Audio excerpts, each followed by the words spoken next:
Gracias por seguir con nosotros. Estamos hablando con una de las figuras más importantes de la política latinoamericana, el canciller de Brasil, Ernesto Araújo, quien hace pocos días fue recibido en la Casa Blanca por el presidente Trump. Le preguntamos sobre las acusaciones de que Brasil, su presidente Bolsonaro, están incendiando el Amazonas.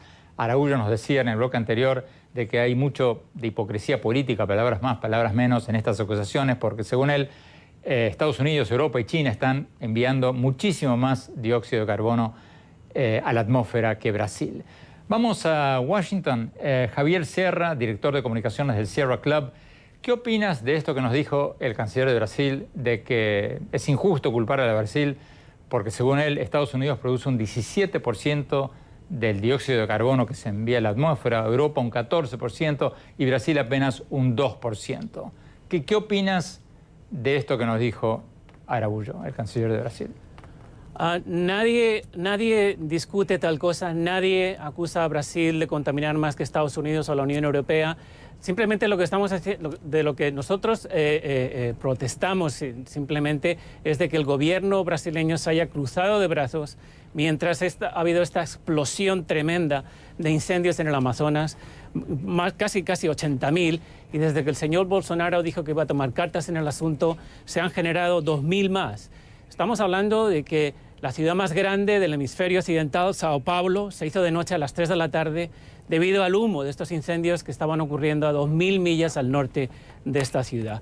El señor canciller estaba diciendo que su administración está haciendo todo lo posible por perseguir estos crímenes, estos incendios provocados, cuando en realidad hemos visto que ha habido un descenso drástico de las causas penales contra este tipo de crímenes medioambientales.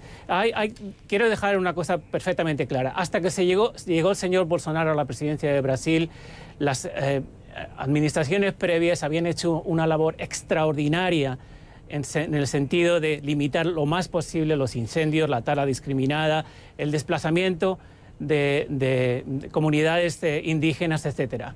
Hasta tal punto que Brasil se había convertido en un líder mundial en el combate contra el cambio climático. Recordemos que el Amazonas purifica el 14% del dióxido de carbono en la atmósfera y lo vuelve a echar a la atmósfera en forma de oxígeno. Es el gran purificador, el gran pulmón que tiene nuestro planeta. Oír a este señor decir lo que está diciendo, que tenemos que actuar con la cabeza fría, es realmente casi irrisorio cuando su propio presidente se llama a sí mismo el capitán Motosierra.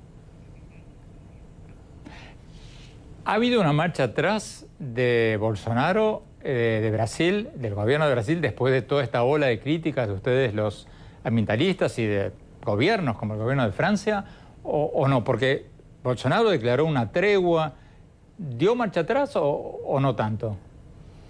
Bueno, eso parecía al principio que estaba dando marcha atrás, que se estaba dando cuenta de que cruzarse de brazos ante semejante catástrofe ecológica no es realmente lo que estábamos esperando. Bueno, prácticamente toda la comunidad internacional, recordemos, sin un Amazonas saludable no se comprende una civilización humana, no se comprende una lucha contra el cambio climático. Dejemos claro que esta campaña internacional en pro de la preservación del Amazonas no son solamente palabras huecas. Estamos hablando de que países, sobre todo países europeos, han dedicado miles de millones de dólares. En el caso concreto, miles de millones de dólares en lo que se llama el Fondo Brasil, que es el fondo que se dedica para la preservación del Amazonas. En el caso concreto de Noruega, este país ha donado a lo largo de los años 1.200 millones de dólares al Fondo de Brasil. Alemania, no tanto, pero parecido. Estos dos países, en el momento que el señor Bolsonaro empezó a incumplir sus compromisos ecológicos internacionales,